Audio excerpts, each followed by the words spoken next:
Hello दोस्तों, नमस्कार। SM किसी चैनल में मैं आप सभी लोगों का दिल से बहुत बहुत स्वागत करता हूं। सो दोस्तों, फाइनली यहाँ पे शेयर बाजार का सबसे बड़ा त्यौहार यहाँ पे स्टार्ट हो चुका है। और वो चीज़ क्या है? यस, क्वार्टर के नंबर्स। अभी हम फिलहाल क्वार्टर 4 में हैं, तो क्वार्टर 4 के रिजल्ट्स हमारे सामने आना स्टार्ट यहाँ पे हो चुके हैं। वो तो ऑलरेडी 2-3 दिन पहले ही स्टार्ट हुए थे, बट आज से एक्चुअल माहौल यहाँ पे स्टार्ट हो चुका है। बिकॉज बड़े बड़े कंपनीज के नंबर के साथ शुरुआत यहाँ पे हो चुकी है। सो टीसीएस के नंबर हमारे सामने आ चुके हैं। निफ्टी 50 की दिग्गज कंपनी आप सभी लोगों को पता ही है, अपने ही सेक्टर की आईटी सेक्टर को ये लीड करता है, आप सभी लोगों को पता ही है।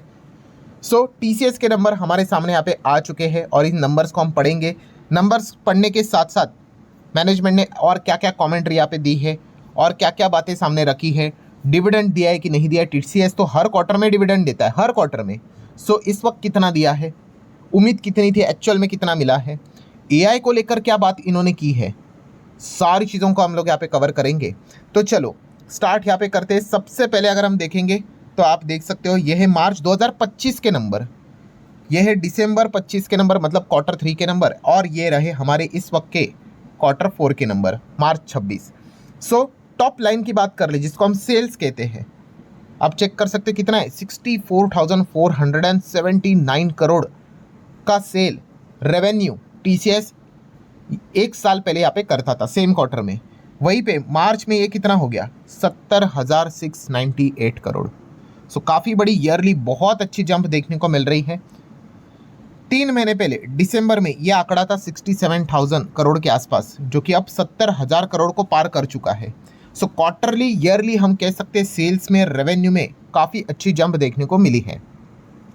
देन अगर हम लोग यहाँ पे बात करेंगे, देखो इतना करने के लिए भाई खर्चा भी तो करना पड़ता है।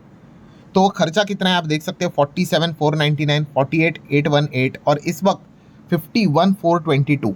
सो इनकम से खर्चा हटा देंगे तो क्या मिलेगा, प्रॉफिट या फिर लॉस मिलेगा। तो भाई लॉस का तो कोई गुंजाइश है नहीं, टीसीएस है। हाँ, हो सकता है प्रॉफिट ऊपर नीचे हो जाए। सो ऑपरेटिंग लेवल नॉर्मल प्रॉफिट अगर हम बात कर रहे तो आप देख सकते हो 16,980 करोड़ था, वो इस वक्त 19,278 करोड़ हुआ। और 3 महीने पहले क्वार्टर 3 में ये 18,269 करोड़ था, यह हुआ है 19,276 करोड़। मतलब क्वार्टरली ईयरली अगर बात कर ले तो न्यूमेरिकली दोनों में हम लोग को जंप देखने को मिल रही है। देन अगर हम लोग यहाँ पे बात कर ली, ये तो नॉर्मल चीज़ हो गई। उसके बाद तो मल्टीपल एडजस्टमेंट होंगे, टैक्स देना पड़ेगा, और फिर आ जाता है लास्ट में net profit after tax NPAT। तो ये फाइनल प्रॉफिट कितना है? सो एक साल पहले था 12,293 करोड़ का, वो हो चुका है 13,784 करोड़। और 3 महीने पहले था 10,720 करोड़, जो कि हो चुका है 13,784 करोड़। सो जिस हिसाब से net profit after tax NPAT बढ़ेगा, उसी हिसाब से EPS भी बढ़ते हुए देखने को मिलेगा। तो EPS देख सकते हो 33.79 का EPS, 37.92, 29.45 का EPS, 37.92। सो ओवरऑल अगर हम लोग यहाँ पे बात कर ले तो न्यूमेरिकली नॉर्मली कंपनी ने क्वार्टरली ईयरली एटलीस्ट अच्छा परफॉर्मेंस यहाँ पे दिखाया है। ठीक है, ये नॉर्मल हो गया। एक्चुअल में तो हम लोग इसको एस्टिमेट के साथ कंपेयर करके यहाँ पे देखेंगे, वो थोड़ी देर बाद आ जाएंगे।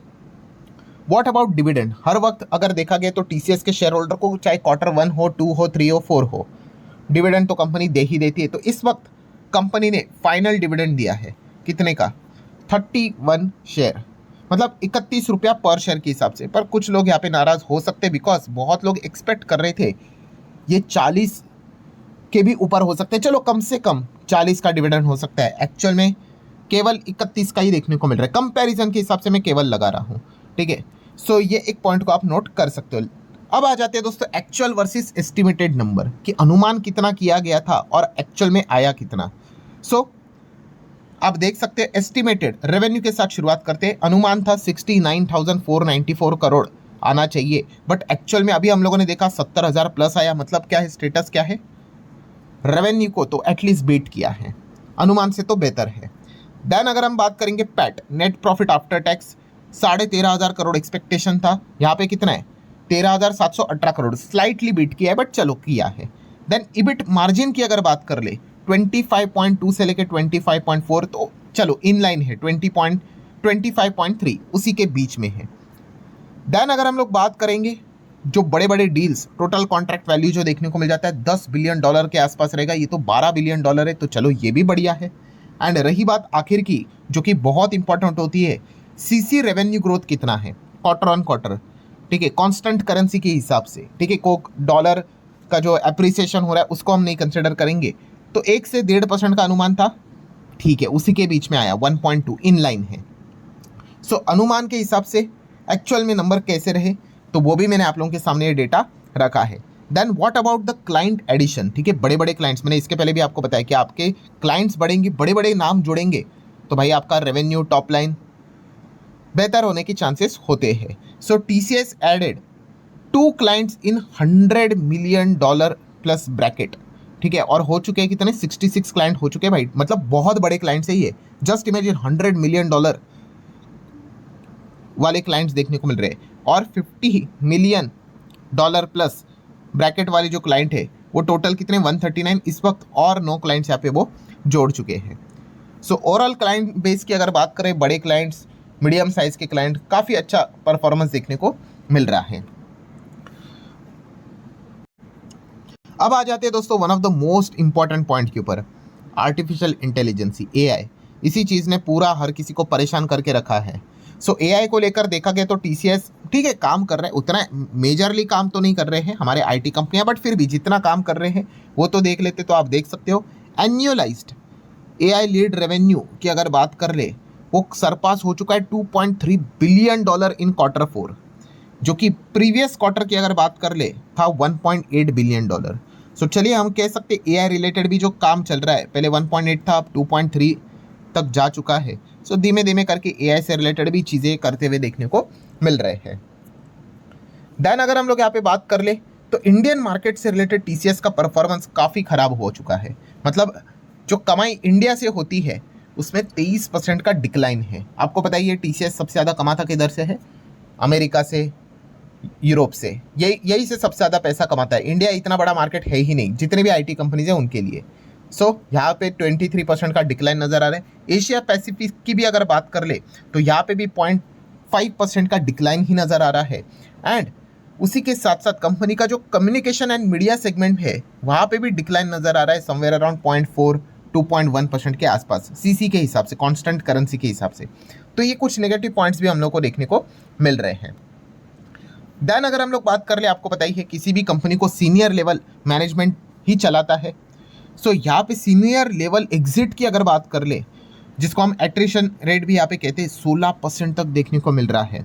मतलब बड़े बड़े VP एंड उसके भी ऊपर जो हम लोग को मैनेजमेंट में जो लोग देखने को मिल जाते हैं, टॉप टियर 16% लोग कंपनी छोड़ते हुए देखने को मिल रहे हैं। ठीक है, रिप्लेसमेंट भी मिल जाता है, बट ये एक इंपॉर्टेंट डेटा हमारे सामने आते हुए देखने को मिल रहा है।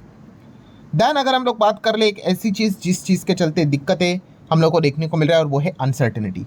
एंड TCS की भी अगर बात कर ले, मैनेजमेंट की बात कर ले, तो उन्होंने अगेन बताया जो ग्लोबल मैक्रो लेवल इकोनॉमिक की अगर बात कर ले, जो अनसर्टेनिटी क्रिएट हुई है वो आगे भी कंटिन्यू हो सकती है। एंड इस चीज़ के चलते कंपनी को प्रॉब्लम हो सकता है, बिकॉज इनके जो क्लाइंट है वो इस अनसर्टेनिटी के चलते क्या कर सकते हैं, डिसीजन मेकिंग में डिले कर सकते हैं। सो ये एक सबसे बड़ा दिक्कत TCS एंड बाकी तमाम हमारे IT कंपनियां फेस कर रही है। पहले तो ट्रंप ने परेशान किया कि एग्जैक्टली भाई ट्रंप की पॉलिसी क्या है विदेश के IT कंपनीज को लेकर, वो IT हायर एक्ट भाई वो साइड में ही रह गया, वो वॉर से रिलेटेड ही चीज़ें स्टार्ट हो गई। तो इस चीज़ के चलते लोग परेशान हुए थे, फिर AI का चीज़ स्टार्ट हुआ था। सो एंड अभी तो वॉर जैसी चीज़ें भी चल रहा है। तो इस चीज़ के चलते प्रॉब्लम क्या हो रहा है, यस जो क्लाइंट है वो कितना खर्चा करेंगे उसके ऊपर चीज़ें निर्भर करती है। रेट कट भी नहीं हो रहा है। सो रेट कट अगर हुआ तो जाके क्लाइंट ज़्यादा पैसा खर्च करते, अगर करेंगे तो इनको ज़्यादा बिजनेस मिलेगा। सो एक साइकिल रहती है। तो फिलहाल हम कह सकते हैं दोस्तों, तो जो स्पेंडिंग यहाँ पे चल रही है वो थोड़ा सा, मतलब आप बोलते हैं ना कि टफ सिनेरियो हम लोग को देखने को मिल रहा है। और अभी की बात नहीं है, इसके पहले से ये चीज़ें कंटिन्यू होते हुए देखने को मिल रही है। सो व्हाट नेक्स्ट, अब आगे क्या? तो चलिए TCS ने अपने नंबर तो सामने रख दिए। अल्टीमेटली स्टॉक मार्केट ही सुप्रीम रहता है, तो TCS के नंबर मार्केट को कैसे लगे ये देखना कल एक इंटरेस्टिंग पार्ट ज़रूर रहेगा। देन अगर हम लोग यहाँ पे बात कर रहे दोस्तों, तो अमेरिकन बाजार के ऊपर भी हम फोकस कर लेते हैं, बिकॉज आपको पता ही है Wipro and Infosys, no doubt ये TCS जितनी बड़ी कंपनियां तो है नहीं, ठीक है, बट फिर भी उसी के आसपास, उसी के मतलब लार्ज कैप सेगमेंट नहीं आती है। सो इनके ADR अमेरिकन मार्केट में ट्रेड करते हैं। सो इनके ऊपर हम लोग एक फोकस कर ही लेते हैं। जैसे कि विप्रो के ADR की बात कर ले तो आप देख सकते हैं 1.25% नीचे है, ठीक है, अभी शुरुआत हुआ है, उस हिसाब से मैं आपको बता रहा हूँ।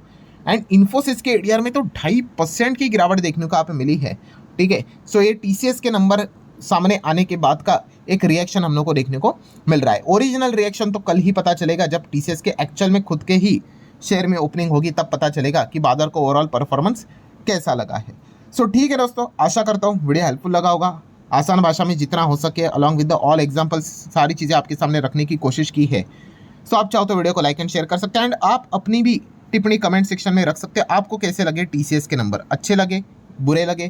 क्या लगता है कि कल टीसीएस के शेयर में हरा रंग देखने को मिलेगा या फिर लाल रंग देखने को मिलेगा? ये पॉइंट भी आप कमेंट सेक्शन में ज़रूर बता सकते हो। सो चलिए दोस्तों, मिलते हैं अब नेक्स्ट वीडियो में, तब तक के लिए बाय बाय।